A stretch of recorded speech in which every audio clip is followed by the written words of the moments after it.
Vivimos en la realidad, pero actuamos sobre la interpretación que nuestra mente hace de ella. Los sentimientos, como vimos en el episodio anterior, no son enemigos de la razón, son información sobre la manera en que estamos interpretando el mundo.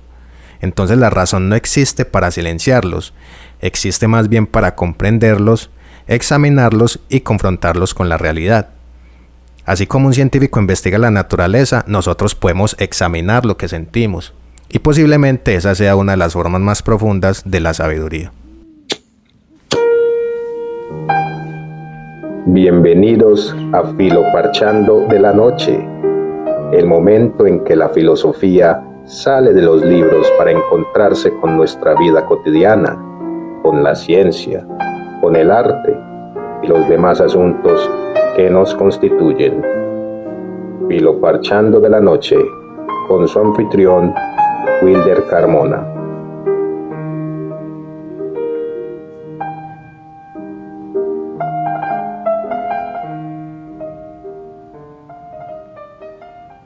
Bueno, bienvenidos a este nuevo Filoparchando de la Noche. Mucho gusto. Hoy vamos a hablar acerca de una pregunta que nos confronta a todos, y es si en realidad vemos la realidad como es, o solo como la interpretamos. Como descubrimos en el episodio anterior, los sentimientos participan en el nacimiento del conocimiento. Sentimientos como la curiosidad, la sorpresa, la duda o la misma eureka. Todos ellos impulsan la investigación científica, pero entonces aparece una nueva pregunta. Si los sentimientos son tan importantes para descubrir el universo, entonces, ¿qué papel desempeñan cuando no estamos haciendo ciencia, sino simplemente viviendo? Porque la mayoría de nosotros no somos científicos, ¿cierto que no? Pero todos interpretamos el mundo, todos elaboramos hipótesis, todos intentamos comprender a quienes amamos. Todos interpretamos silencios, miradas, palabras, recuerdos, gestos y en cierto sentido, todos somos investigadores. Solo que el laboratorio ahora es nuestro propio entorno. Ahora voy a tomar una pequeña cita del libro que les había comentado de Antonio Damasio, El error de Descartes. Dice así: tampoco trato de decir que no seamos seres racionales o que la influencia positiva de ciertos sentimientos decida en lugar nuestro. Solo sugiero que ciertos aspectos del pensamiento, de emociones y sentimientos son indispensables para la racionalidad. En su versión afirmativa, los sentimientos nos encaminan en la dirección adecuada, nos llevan a un lugar apropiado, a un espacio decisorio en que podemos poner en acción convenientemente los instrumentos de la lógica. Enfrentamos la incertidumbre cada vez que tenemos que hacer un juicio moral, decidir el curso de una relación personal, elegir medios que impidan la miseria en la ancianidad, planear la vida que tenemos por delante. Emociones y sentimientos, junto con la encubierta maquinaria fisiológica subyacente, nos asisten en la amedrentadora tarea de predecir un futuro incierto y planear consecuentemente nuestros actos.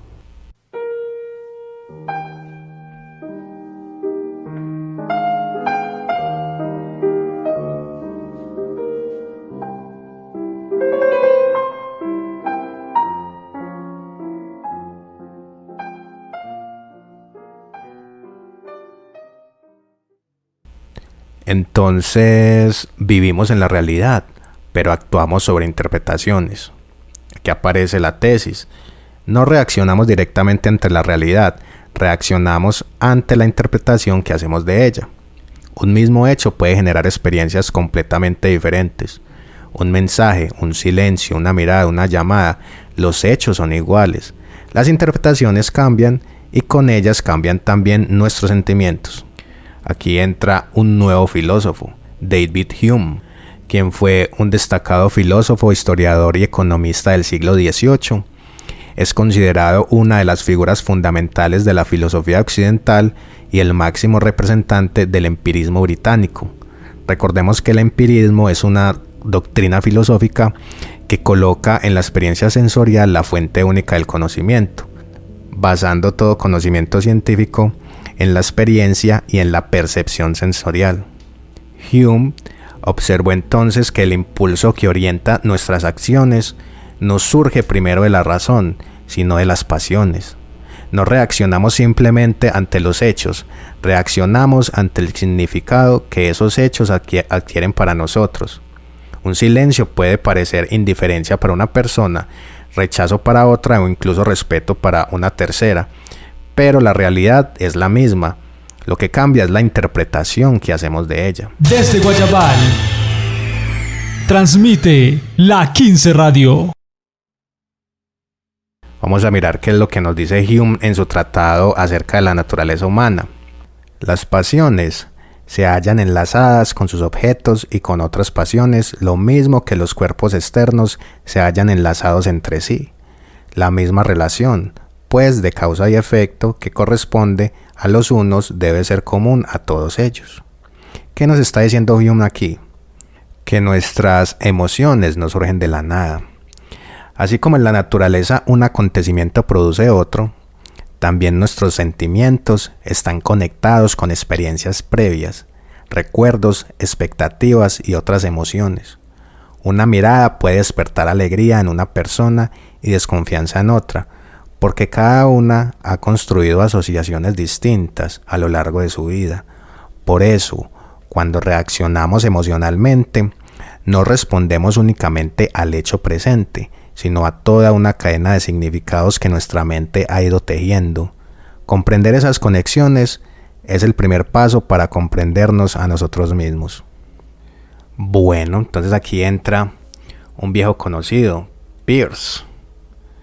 Para Peirce, toda experiencia comienza con una sensación inmediata que nos afecta, una inquietud, una alegría, un miedo repentino.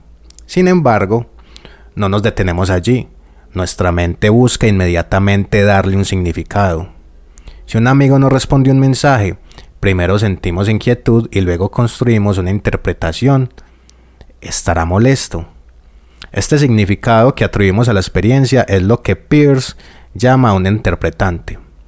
El problema es que esa interpretación no es todavía la realidad, sino una hipótesis sobre ella.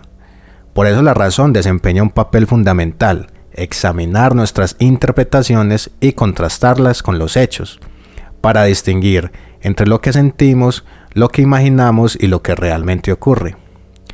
En este proceso, los sentimientos también cumplen una función evaluadora. Actúan como indicadores de la coherencia o incoherencia que percibe nuestra mente entre una interpretación y el conjunto de nuestras creencias, experiencias y expectativas. La duda, la inquietud o la confusión suelen señalar tensiones que aún no hemos resuelto, mientras que la comprensión o la eureka suelen acompañar la aparición de una interpretación más coherente y satisfactoria. Pensemos nuevamente en el amigo que no responde a nuestros mensajes. Mientras desconocemos la causa de su silencio, nuestra mente puede construir distintas hipótesis: que está molesto, que ya no le importamos o algo malo ha ocurrido. Esa incertidumbre suele venir acompañada de inquietud porque todavía no encontramos una explicación que logre integrar de manera satisfactoria todos los elementos de la situación. Pero cuando finalmente nos dice que estaba enfermo, sin señal o atravesando una dificultad personal, muchas veces sentimos alivio o incluso una pequeña satisfacción, no porque el hecho haya cambiado, sino porque hemos encontrado una interpretación que encaja mejor con la realidad y resuelve la tensión que manteníamos. Entonces, los sentimientos no solo impulsan la búsqueda de significado, sino que también nos informan sobre la calidad de nuestras interpretaciones. Más adelante veremos cómo Spinoza desarrolló toda una filosofía alrededor de esta cuestión, distinguiendo entre ideas inadecuadas, que nos ofrecen una comprensión parcial y confusa de la realidad, e ideas adecuadas que nos permiten comprender mejor las causas de las cosas y vivir con mayor libertad.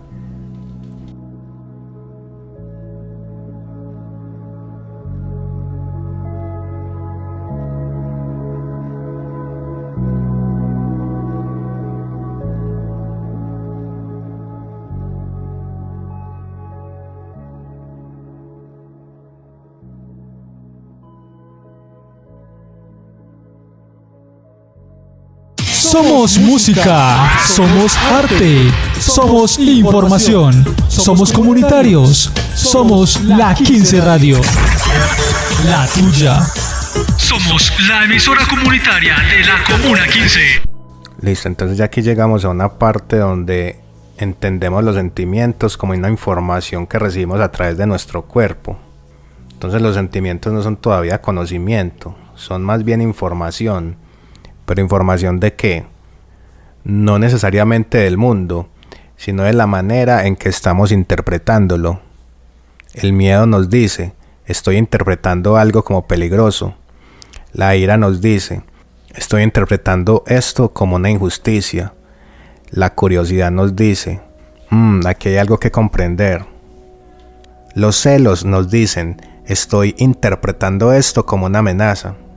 Entonces aquí ya entra nuestro queridísimo amigo Spinoza, Benedicto Spinoza, un filósofo muy conocido del siglo XVII, uno de mis favoritos, a propósito, y habla acerca de los celos en su libro de la ética demostrada según el orden geométrico. Spinoza nos dice lo siguiente: a este odio hacia la cosa amada, unido a la envidia, se le llama celos, los cuales no son por tanto otra cosa que la fluctuación del ánimo surgida del amor y a la vez del odio, y acompañada de la idea de otro al que se envidia. Además, este odio hacia la cosa amada será mayor en proporción a la alegría con que el celoso solía ser afectado por el amor recíproco de la cosa amada, y en proporción también al afecto con que era afectado hacia aquel que él se imagina que la cosa amada liga a ella. Porque si lo odiaba, odiará por eso mismo a la cosa amada, y esta razón suele tener lugar en el amor hacia la hembra, puesto que quien imagina que la mujer que él ama se prostituye a otro, no solo se entristecerá porque su apetito es reprimido, sino que además siente aversión a ella porque se ve forzado a unir la imagen de la cosa amada a las partes pudendas y a las excreciones de otro. Entonces, por lo tanto, según Spinoza, los celos nos informan de que percibimos un riesgo para algo que valoramos profundamente. Si mantenemos una relación afectiva con alguien, los celos pueden surgir cuando interpretamos que un tercero amenaza el vínculo que nos proporciona alegría, compañía o estabilidad emocional. Si por el contrario todavía no existe una relación consolidada, los celos pueden aparecer cuando percibimos que alguien se interpone entre nosotros y una relación que deseamos construir. En ambos casos, el sentimiento no nos informa directamente de la realidad, sino de una interpretación, la posibilidad de perder una fuente de felicidad presente o futura. Por eso Spinoza analiza los celos como una combinación compleja de amor, tristeza, odio y envidia. El sentimiento señala una amenaza percibida, pero corresponde a la razón investigar si esa amenaza es real, imaginaria o exagerada, comprendiendo las causas que producen nuestra reacción antes de convertirla en una verdad sobre el mundo. Entonces, ya aquí entendemos, y según lo recorrido, que los sentimientos funcionan como indicadores, mas no como veredictos. Necesitamos de la razón para poder dictaminar esos juicios. Pero entonces, para poder utilizar la razón de manera adecuada y poder elaborar buenos juicios, debemos primero limpiar los lentes de nuestro entendimiento, así como lo hacía Spinoza, y no silenciar las emociones, ni decir que son irracionales, sino más bien comprenderlas.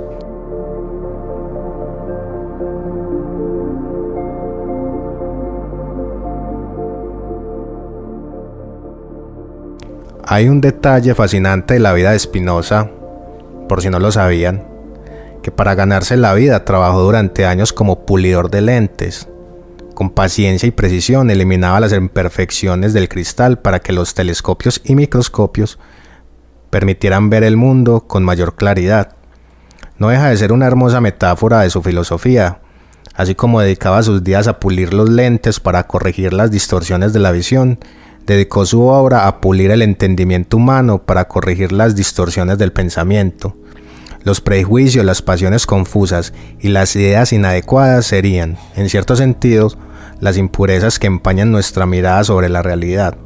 La tarea de la filosofía consiste entonces en limpiar esos lentes interiores, no para dejar de sentir, sino para comprender con mayor claridad las causas de las cosas y nuestro lugar dentro de ellas. Entonces nuestros afectos podrían empañar los lentes con que vemos la realidad. No porque sentir sea un error, sino muchas veces porque confundimos nuestra interpretación con la realidad misma. Frente a ello, Spinoza propone un camino muy distinto al de la represión emocional. Él escribe: cada cual tiene la potestad de entender, si no totalmente, si al menos en parte clara y distintamente sus afectos, y por consiguiente, de hacer que padezca menos por ellos. Entonces la razón no pelea contra los sentimientos, intenta comprenderlos. No busca apagar el miedo, la tristeza o los celos, sino descubrir las causas que los producen. Así, poco a poco, pasamos de ideas confusas e inadecuadas a ideas más adecuadas, es decir, a una comprensión más clara de nosotros mismos y del mundo.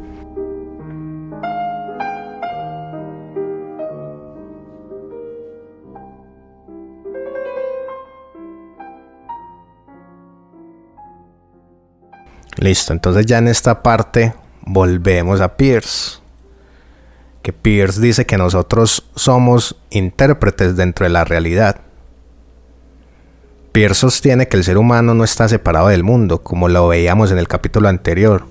Somos un signo entre signos, como un nodo en esta red infinita que llamamos realidad.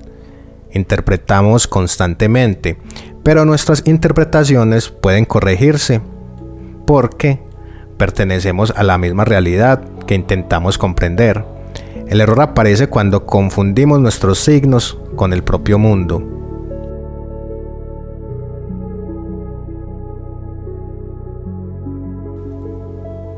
La sabiduría consiste en volver continuamente a la realidad, contrastar, corregir, aprender, como hace la ciencia. Por eso, para Peirce, el ser humano no es una realidad terminada, sino un signo en constante desarrollo. Somos, en gran medida, aquello que pensamos, pero nuestros pensamientos no permanecen fijos, se transforman a medida que aprendemos de nuestra experiencia. Cada sentimiento que experimentamos nos ofrece información valiosa sobre la manera en que estamos interpretando el mundo. Por tanto, los sentimientos no son simples reacciones pasajeras, sino señales que orientan el proceso mediante el cual revisamos nuestras ideas y corregimos nuestros errores. En este sentido, crecer como seres humanos implica aprender a escuchar esa información, confrontarla con la realidad y elaborar interpretaciones cada vez más adecuadas. Somos signos que se interpretan a sí mismos y nuestra sabiduría consiste en mantener abierto ese proceso de aprendizaje continuo. Entonces somos científicos de nosotros mismos en la vida cotidiana. Ya no estamos hablando de científicos como en el episodio anterior, sino de nosotros. Cada emoción podría convertirse en el comienzo de una investigación. Ya no nos preguntamos qué debo hacer, sino qué interpretación estoy construyendo, qué evidencia tengo, estoy viendo todas las causas, existe otra explicación posible. La filosofía de Spinoza se convierte entonces en un método de investigación personal. Y Peirce nos enseña que, ante una experiencia que nos sorprende, podemos formular nuevas hipótesis para comprenderlas. Y Spinoza también nos enseña que esa búsqueda solo alcanza su plenitud cuando comprendemos las causas reales de lo que sentimos y vivimos, cuando vemos con los lentes pulidos y cristalinos de la eternidad. Así, la abducción y las ideas adecuadas forman parte de un mismo camino: transformar la incertidumbre en comprensión y convertir nuestras emociones en una oportunidad para conocer mejor el mundo y conocernos mejor a nosotros mismos. La eureka ya no solo es un sentimiento que acompaña un descubrimiento científico. Ahora aparece otra eureka, la cotidiana. Ese instante en que comprendemos que llevamos semanas interpretando mal una situación, cuando entendemos por qué reaccionamos siempre igual, cuando descubrimos una causa que antes ignorábamos. La eureka ocurre en un laboratorio, pero en el laboratorio de nuestra propia interioridad. Y es el sentimiento el que acompaña el paso desde una idea inadecuada hacia una comprensión más adecuada. Listo, entonces ya para ir terminando, muchas gracias a los que se quedaron hasta aquí, a los que no sucumbieron ante el sueño, han sido muy valientes.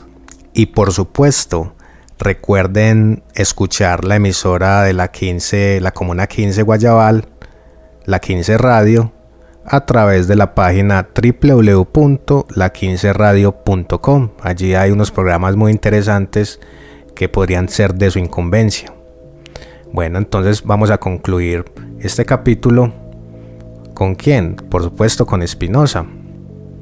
Porque tal vez vivir sabiamente no consista en sentir menos, ni siquiera en sentir mejor. Consiste en aprender a investigar nuestros propios sentimientos con el mismo rigor con que la ciencia investiga la naturaleza.